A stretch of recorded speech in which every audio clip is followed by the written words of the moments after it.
তো দেখো এখন হলো beating up, beat up, beat up mechanism. Beat up মানে কি, এর আগের ভিডিও মানে 21 নম্বর ভিডিওতে বললাম যে ওই ওয়েবটিএনকে কী করে, রিড কী করে একদম ধাক্কা দিয়ে ফিল আপ দ্য ক্লোথের সাথে মিশিয়ে দেয়। তো ওয়েবটিএনকে ধাক্কা দেওয়ার প্রক্রিয়াটাকে বলতেছে আমি বিট আপ। হ্যাঁ, তো বিট আপ করলে ওই যে আমি দেখছি না যে দুইটা ওয়েবটিএনের মাঝে দূরত্ব কমে যায়, মানে তোমার ফ্যাব্রিকটা কী হয়, অনেক কম্প্যাক্ট হয়, তাই না? এই তো এখানে দেখো আমরা দেখলে জানি, হ্যাঁ, এটা কি আমার ক্র্যাঙ্ক শ্যাফট, আর ক্র্যাঙ্ক শ্যাফটের বাঁকানো অংশ, এই যে বাঁকানো অংশটাকে আমি বলতেছি ক্র্যাঙ্ক আর্ম, সরি ক্র্যাঙ্ক, বাঁকানো অংশটাকে বলে ক্র্যাঙ্ক। হ্যাঁ, এই যে ক্র্যাঙ্ক, এই বাঁকানো অংশটাকে ক্র্যাঙ্ক বলে। আর যদি খেয়াল করো এই যে লম্বা যে দেখতেছে দণ্ডর মতো, লম্বা এর নিচের দণ্ডের মতো, এটাকে বলা হয় স্লে, এটাকে বলা হয় স্লে বা স্লেশ ওট, স্লেশ ওট, ওট। একাধিক নাম আছে, সমস্যা নেই, কিন্তু আমাদের স্লাইডে আবার আলাদা করে দেওয়া সমস্যা নেই। লম্বা এই দণ্ডটাকে যে বলতেছে, হ্যাঁ, লম্বা দণ্ডটাকে বলতেছি স্লেশ ওট বা স্লে। হ্যাঁ, ও তার আগে দেখো এখানে ভালো এটা দেখা যাচ্ছে না, এটা, হ্যাঁ, আচ্ছা পরের ভিডিও দেখতে পারবে যে ক্রাঙ্কের সাথে একটা আর্ম যুক্ত, যে আর্মটা কি যুক্ত আছে, মানে লম্বা ডন্টের মতো আর্মটা যুক্ত আছে, একে বলি ক্রাঙ্ক আর্ম, মানে এই বাগান অংশ কি ক্রাঙ্ক, এই ক্রাঙ্কের সাথে আর্মটা যুক্ত আছে, এটা বলছে ক্রাঙ্ক আর্ম। হ্যাঁ, আচ্ছা এখন এই দেখো উপরে পিন দেখতেছো না, এই পিনটাকে বলতে, আচ্ছা এটা হলো স্লে বা স্লেশ ওর্ড। আচ্ছা, আর এই যে পিন উপরে যে পিনটা দেখতেছো, হ্যাঁ, এই পিনটা কেমন বলতেছি আমার শর্ট পিন, শর্ট পিন। হ্যাঁ, আর শর্ট পিন, আচ্ছা এই স্লেটা কার সাথে থাকে, রিড, আমরা তো রিড দেখাতে পারবো না, রিডের সাথে তোমার রিডের সাথে কিন্তু এই স্লেটা যুক্ত থাকে। অ্যান্ড স্লেটাকে রিডের সাথে কে যুক্ত করে, এই যে পিন, পিন মানে লোহার মতো পিন, এই পিনটা হলো তোমার স্লেকে যুক্ত করে রিডের সাথে। হ্যাঁ,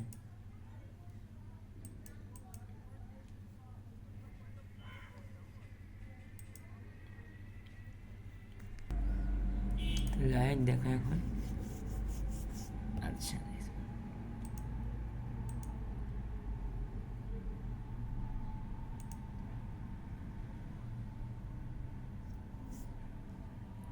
এত কেন, আচ্ছা হ্যাঁ, এখন দেখো এই স্লেটর, স্লের লাস্ট এই স্লের একদম শেষ মাথায় কি থাকে, একটা শ্যাফট থাকে। হ্যাঁ, শ্যাফটের মধ্যে থাকে, শ্যাফট মানে দণ্ড, তাই না?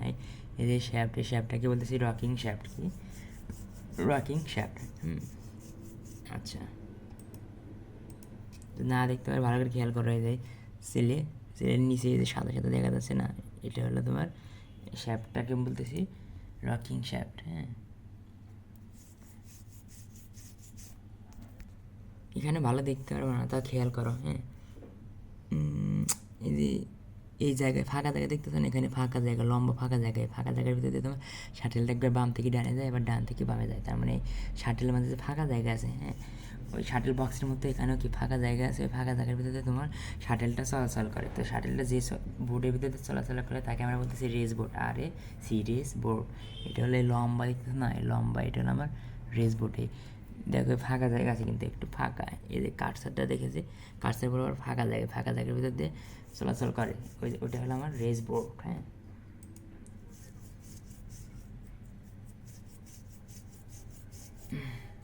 আর আগের ভিডিওতে দেখেছিলাম এই যে দেখছো, এটা হলো আমার তোমার শাটেল বক্স, মানে এখানে শাটেল থাকে। এই তো এই তুমি খেয়াল করলে দেখতে পারবে যে শাটেল বক্সের ভিতরে শাটেলটা ঢুকাচ্ছে। হ্যাঁ, এই দেখো, এই দেখছো, এই যে শাটেল বক্সের ভিতরে শাটেলটা কিন্তু ঢুকালো, এই যে শাটেল বক্সের ভিতরে শাটেলটা ঢুকাইছে। হ্যাঁ, আর খেয়াল করো এই দেখো এখান দিয়ে যেখান দিয়ে যাবে, মানে এখানে আবার মনে করো যে একই ডিজাইন এক এক রকম। হ্যাঁ, মানে স্টেজ বোর্ডের ডিজাইন এক এক রকম। হ্যাঁ, এই যে এখান দিয়ে কি, এই যে এখান দিয়ে এই কাঠের উপর দিয়ে কি তোমার কাঠ বা বোর্ডের উপর দিয়ে তোমার এই শাটেলটা কিন্তু বাম থেকে এদিক থেকে এদিক যাবে, এদিক থেকে যাবে, এটাকে আমি বলতেছি রেস বোর্ড। আর দেখতেছো না এই যে তোমার এই যে এখানে, হ্যাঁ, এই যে এটা হলো রিডের কাঠের ফ্রেম আর রিড। হ্যাঁ, কাঠের ফ্রেম সহ যে রিড না, এই রিডটা কী করবে যখন এই যে তোমার এই শাটেলটা একদম এর ভিতর দিয়ে যে একটা ওয়েব টিটকে ফেলে দিবে, তখন এই সামনের দিকে ধাক্কা দেবে, এটা কী করবে সামনের দিকে কিন্তু রিডটা সামনের দিকে ধাক্কা দেবে, তাই না?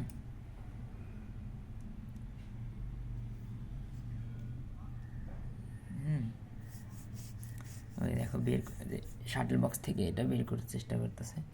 তো যাই হোক, এটা তো এই দেখছো এই যে শাটল বক্স এই যে রেসবোর্ডের ভিতর দিয়ে যাচ্ছে আর কি, রেসবোর্ডের এখানে রেসবোর্ডের উপর দিয়ে যাচ্ছে আর কি, মানে এখানে জাস্ট এটি কাঠটাকে, কাঠের স্ট্রাকচারটাকে রেসবোর্ড বলতেছি, অন্যরকম সিস্টেম।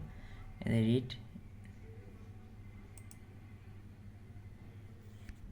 খেয়াল করলে দেখতে পারবো এখানে কিন্তু শুধু ফ্যাব্রিক তৈরি হয় না, ফাঁকা ফাঁকা রয়ে গেছে, কিন্তু এখানে দেখো ফ্যাব্রিক তৈরি হয়েছে না, এই যে এই বরাবর একটা সাদা দাগ দেখা যায়, ফ্যাব্রিক তৈরি হচ্ছে না। ফ্যাব্রিক যেখান থেকে তৈরি হওয়া শুরু করে একদম দেখো এখানে এই বরাবর কিন্তু ফ্যাব্রিক তৈরি হওয়া শুরু করছে, যে বরাবর শুরু হয় ওই বরাবর ওই লাইনটাকে, যে বরাবর ফ্যাব্রিক তৈরি করা শুরু হয় তাকে আমরা বলতেছি ফিল অফ দ্য ক্লথ। হ্যাঁ, এই দেখো দণ্ড, লম্বা দণ্ড, এই লম্বা দণ্ডটাকে আমরা বলতেছি ক্রাঙ্ক শ্যাফট। আর এই ক্রাঙ্ক শ্যাফটের বাঁকানো অংশটাকে বলতেছি, এই যে বাঁকানো অংশটাকে আমরা বলতেছি ক্রাঙ্ক। হ্যাঁ, আর এদের ক্রাঙ্কের সাথে যে আর্মটা যুক্ত আছে দণ্ডের মধ্যে, আর্মটাকে বলতেছি ক্রাঙ্ক আর্ম। হাত এই যে ক্রাঙ্ক আর্ম, দেখছি ক্রাঙ্ক আর্ম।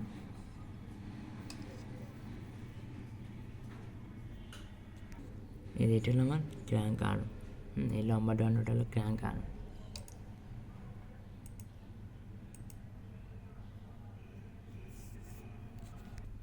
আর এই যে সেলে দেখো যে এটা এই শ্যাপটাকে বলতেছি রকিং শ্যাপ। খেয়াল করে দিই ক্রাঙ্ক কিন্তু এখানে এই অবস্থায় আছে। ক্রাঙ্ক শ্যাপ ঘোরা মানে কি, ক্রাঙ্কও কিন্তু এভাবে ঘুরে, দেখো আমি কিন্তু 21 নম্বর ভিডিওতে দেখাইছি। এই দেখো ক্রাঙ্কটা কিন্তু উপরে উঠলো, দেখছো এই যে একটু উপরে উঠলো, ক্রাঙ্কটা একটু উপরে উঠলো, দেখছো এই যে ক্রাঙ্ক কিন্তু এখন উপরে উঠছে। আবার এই যে ক্রাঙ্কটা এদিক ঘুরতেছে, মানে আবার নিচে নামবে। হ্যাঁ, ক্রাঙ্কটা আবার ক্রাঙ্ক আর্ম, এই যে ক্রাঙ্ক দেখো ক্রাঙ্কটা আবার পিছনে আসলো, মনে করো পিছনে আসলো। হ্যাঁ, একটু পরে এই যে ক্রাঙ্কটা ঘুরতেছে, ক্রাঙ্কটা আবার এই যে দেখো ঘুরে ওই সামনের দিকে যাবে, ঘুরে দেখো এই সামনের দিকে যাচ্ছে। হ্যাঁ, সামনের দিকে যাচ্ছে, আবার নিচের দিকে আসবে। হ্যাঁ, দেখো এই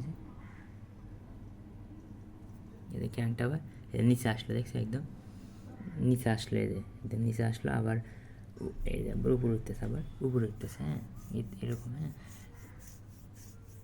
4টা পজিশন আছে। হ্যাঁ, ক্রাঙ্কের 4টা পজিশন। হ্যাঁ, কী বলতেছি, ক্রাঙ্কের 4টা পজিশন, ওটা আমি ভিডিও দেখাবো নোটে। হ্যাঁ, একটা হলো যখন এই ক্রাঙ্কটা সবার উপরে থাকবে, আবার এই সাইডে থাকবে, একবার এই সাইডে থাকবে, আর একটা নিচে থাকবে। হ্যাঁ,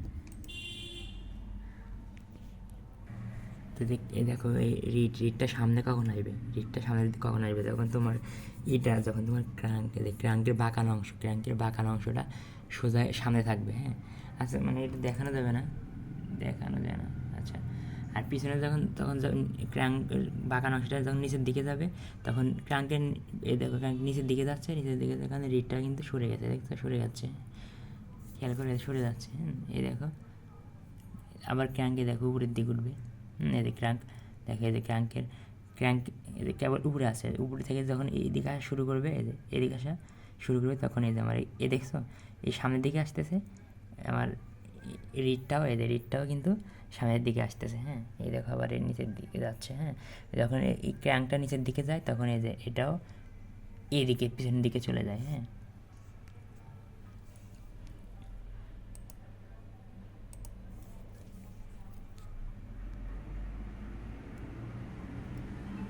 মোট কথা হলো কি, দেখো এই দেখো এই ক্রাঙ্কের সাথে কি ক্রাঙ্ক আর্ম যুক্ত থাকে, ক্রাঙ্ক আর্ম আবার তার কার সাথে, ক্রাঙ্ক আর্মটা কার সাথে যুক্ত থাকে, তোমার এই যে তোমার সিলেটটা থাকে হলো কার সাথে, সিলেটটা থাকে রিডের সাথে। এখন দেখো এটা হলো সোট পিন, তাই না, সোট পিনের এক মাথা। তো এই যে যখন এই যে তোমার এই ক্রাঙ্কটা সামনের দিকে আসবে, সামনের দিকে আসলে কি তোমার এই যে তোমার এইটা, হ্যাঁ ক্রাঙ্ক আর্মটাও সামনের দিকে আসবে, তখন সামনের দিকে আসলে এটা বাধ্য হয়ে কী জান, এই যে তোমার রিডটা বাধ্য সামনের দিকে আসবে, সামনের দিকে আসলে কী হবে, সামনের দিকে আসলে ওই যে ওয়েবটিএনকে ধাক্কা দেবে, ওয়েবটিএনকে এরকম ধাক্কা দেবে। হ্যাঁ, এই দেখো। হ্যাঁ, এই যে এখন সামনের দিকে আসবে, এই যে সামনের দিকে আসলো, এই যে রিডটাকে ধাক্কা দিল, রিডটাকে কিন্তু ধাক্কা দিল, দেখছি সামনের দিকে আসতেছে ধাক্কা দিল। হ্যাঁ, আবার নিচের দিকে যাচ্ছে, এটা দেখো নিচের দিক গেলে এটাও নিচের দিক যাচ্ছে। হ্যাঁ,